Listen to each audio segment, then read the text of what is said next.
It's hard to say goodbye, but we'll see you tomorrow night. But now... Where are you from? Grosse Pointe, Michigan, but I live in Palm Beach Gardens, Florida. All right. Come on up here, Carol. And go ahead and ask your question. How long does it take you to put on your makeup and your outfits for your shows? Gene, it takes me the longest. It takes me 2 hours. Or because you never shut up. Yeah, it's strange, you know, Gene's, I think he's got the simplest makeup, and it takes... Oh, what are you talking about? It is, and it I got the heart, come on! takes him the longest for some reason. And then Eric, because these guys are both humping and talking to each other and humping and... Yeah, Eric likes to disco dance and do lap dances on Gene. Only on Gene. Only on Gene. Thank God. And Gene never says no. I got entertainment. I think Gene likes it. So Gene's the longest, 2 hours, who's the shortest? I think Paul would be the fastest. He's quick. Quick. Hey, Carol. It's time for a confessional. The God's honest truth is, my hand to God, every single show, Eric wears the same underwear. It's a pair of Lakers boxer shorts. I will tell you, you can go to any gig and take a photo of him and you'll think it's the same show. Every show he wears those Laker boxer shorts. And the only problem is he never washes them. That's right. Thank you, Carol. It's a superstitious thing. Like Michael Jordan always wore his North Carolina shorts under his Chicago Bulls uniform for every game. A lot of people might not know that. He wore that his whole career. Superstition. Coming to the stage. Robert, where are you from? Westchester, New York. Westchester, right by where I grew up, Mount Vernon. And Robert, what is your question? For Paul, does the rose tattoo on your shoulder stand for something specific? There was a cheat. I heard that. Does the rose tattoo stand for anything besides don't get drunk in Hoboken? Hey, Gene. Come on, you're a big guy. Say it in the microphone.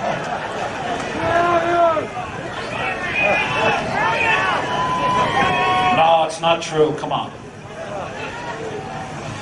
Does the rose tattoo symbolize anything? It was the cheapest one available that day. You know, literally, we were staying at the hotel on Sunset before we got banned from that hotel. And there was a great tattoo place right across the street. And one day I was eating breakfast and I said to the band, see you in a little while, went across the street. And I just, you know, I don't know how I wound up with this. I wasn't big on battleships or skulls, so, you know. What? She says it's sexy, thank you. I'm sexy. You say I'm sexy, he says I'm gay. Again.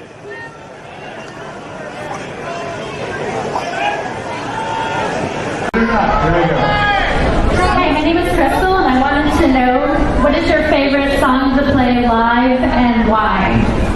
Wow. I mean, we've got so many at this point. I still love playing Love Gun.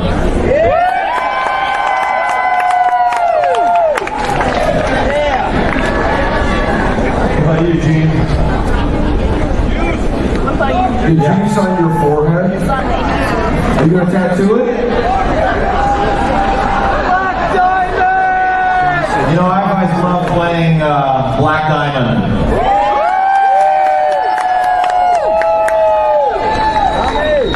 Because you get 2 solos in it, right? At least.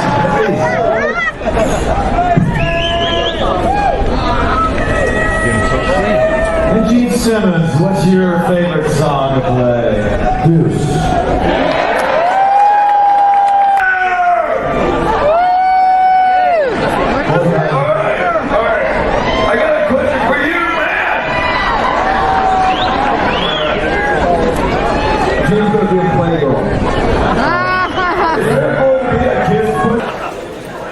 Thank you so much for everything. Thank you. You've been awesome.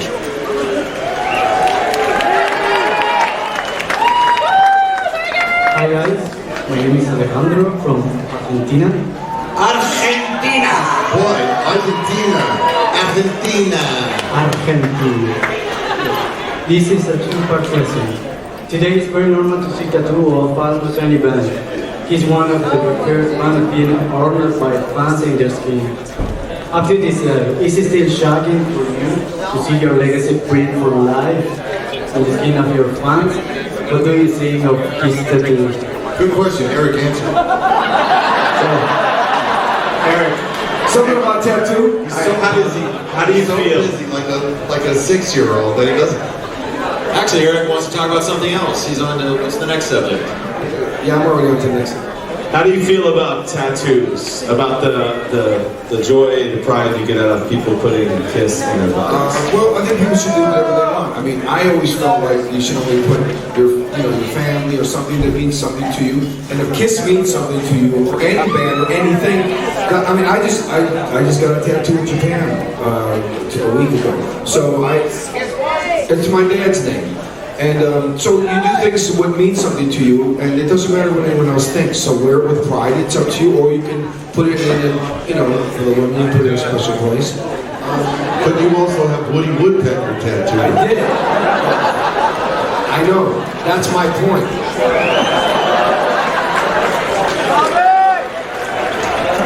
We all have different heroes. Thank you very much, guys. In a world without heroes. Yeah, I tried to pattern myself after Woody because he's just crazy.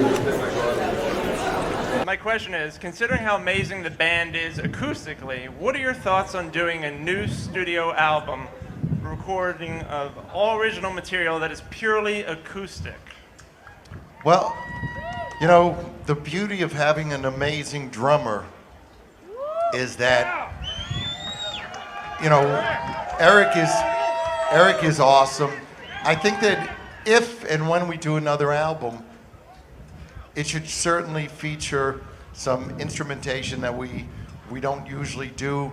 If we were going to do another album, we wouldn't want to do another Monster or another Sonic Boom, but we'd love to do another Kiss album, and to not feature these bombastic drums would be insane. So if we do it, you can bet there'll be drums on it. Thank you, Michael. Good question. Really? What'd I do to deserve that? What is your name and where are you from? Michelle from Chicago, Illinois. All right. Hi, Michelle. Congratulations to your Cubs. Yes. Go Cubbies. And what is your question, Michelle? Okay. What would you put into your time capsule for your great-great-great-grandchildren to unearth? Money.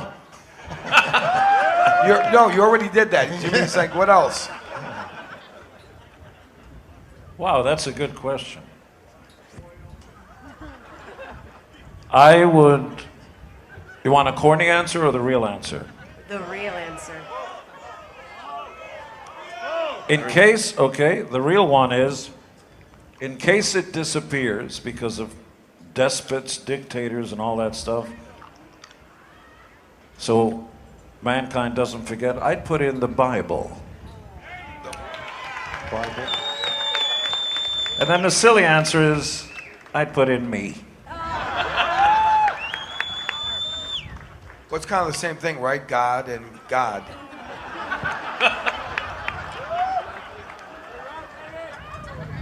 Great question. Thank you, Michelle. Next up, what is your name and where are you from? Hi, Chris from Minnesota. Minnesota. What is your question, Chris? Question is, what band do you wish you had seen live that you never actually got to see? Paul, you saw all the bands. We didn't get to. I wish I had seen the Beatles live. Yeah, I never saw them live either. I was literally working and drove by the Warwick Hotel. I mean, I was in a bus and I saw all the kids outside. And I had heard of the Beatles. And then when they played Shea Stadium, I literally was coming home from work and saw all the commotion, saw the fans inside, and continued on the train station. I never saw the Beatles live. I would say the Beatles as well. And I'm going to see Ringo next week, actually. So I'll see a little bit of taste of Beatles. Eric? I'd have to say Jimi Hendrix. That's Great question. You know, he changed guitar playing forever for everybody. Actually, I think it's fair to say that maybe my biggest wish, because I've never seen them live, is to have seen Kiss. I've never seen them. Actually, I have, because when I fly out to that little stage. Yeah. What is your name and where are you from? When I fly out to that little stage and I look at them, I go, they need me, and I fly back. What is your name? Where are you true. from? This is Bob Jacobs from Connecticut. Are you saying that like, this is Gene Simmons from Kiss? What is your question? What is the funniest thing you ever saw happening in the crowd while in the middle of your show? That's a great question. The funniest thing? What gets your attention at this point? Fornication. Not a joke. Wasn't me. One guy, I mean, it was kind of weird. One guy took his leg off and brought it up, threw it up on stage for us to sign. You know, I mean, it's an honor, but at the same time, you know, you just don't expect to see a leg up on stage. That was actually put into one of our videos. That's true. We stopped the concert, and hopefully this guy was leaning on somebody, and we signed his leg. I watched Gene. He's pretty crazy to watch all night. Actually, I think one of the craziest things I remember, first time we did a convention tour in Perth, Australia, in '95, and hello Perth. Some guy asked Paul, "Can I have one of your chest hairs?" And Paul's like, "Okay." So the guy had a little glass bottle, and Paul plucked one of his chest hairs and put it in the bottle. I swear to God. Wow. You remember that? Yes. You know, a couple funny things happened this summer, the Freedom to Rock tour. Gene actually, he fell over on stage and he couldn't get It's like a back turtle. up. I had the best Took four roadies to get him. I had the best view. It was great from here. I'm like, wow. Someone's yelling out Montana. Did something happen in Montana? I think so. Oh, that's where you fell. Okay. Paul, any embarrassing moments or funny moments on stage that stand out? No. No? You actually took a spill this tour too. Yes, I don't think I don't remember any time I ever fell, and this time. I gotta say, in the corner of my eye, I'm playing, and in the corner of my eye, all of a sudden I see Paul like he's going over. But like I do it cool. No, you did. I was gonna say, it was the weirdest thing because at first I was like, oh my God, he just fell over and he just looked like he hit his shoulder, but he rolled and he got back. He was right back up again, so it was like very smooth. Yeah, tuck and roll. Yeah, you know. And Paul, haven't you gotten stuck over the crowd before? I started to get stuck. You feel like a piece of laundry, you know. You're just kind of, hello, how are you? Yeah. Everybody loved the set list, right? So cool, so cool, so cool. Do we have someone extra joining us? What's going on here? Okay, we're here to announce a new member of the band. We have 5 chairs. We wanted to give you options. We're so lucky. They were telling us we were going to like head into a storm and all kinds of stuff. So this is cool. We want questions, yeah? You see, we've forgotten the question. Which piece of merchandise would be your favorite item, correct? Correct. Tommy, what's your favorite one besides your own self? I like the Gene Simmons businessman action figure.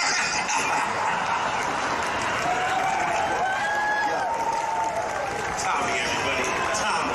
I want to know what that is, actually. I'm still trying to figure out what is business? Shut up! An action figure. I want one though. I told him I'll put it in my drums. I got one for you right here. Yeah, mine over. No, I want a real size, life size.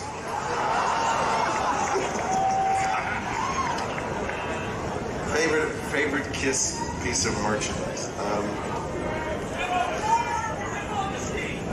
Yeah, I would say, as much as I love the original pinball machine, the Valley one, the one that's out now is absolutely amazing. And And yes, it doesn't have the nostalgia for me, and it doesn't go back that far.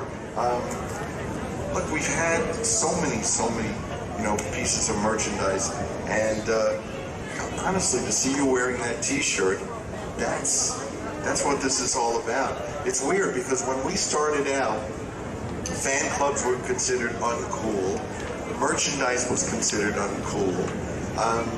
All we wanted to do was make sure that our fans could wear something that made them proud to be members of the KISS Army. So what we started was really, we got a lot of flack for it, but in the end, every other band has copied us. You got this band has an Air Force, and this band has the platoon, and this, KISS Army is how it started. And KISS Army started because a bunch of people in Terre Haute, Indiana wanted to hear KISS on the radio. So this didn't come from us, this came from you. My earliest memory.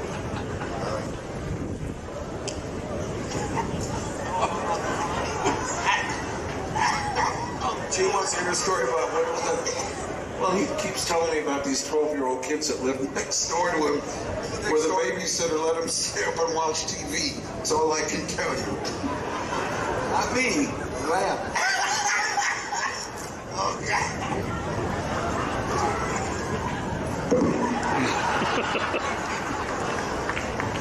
You love that story. He tells it to us every day. Oh, I don't. You always say, here, tell those guys a story about that when your friends used to blow their babysitter. I didn't say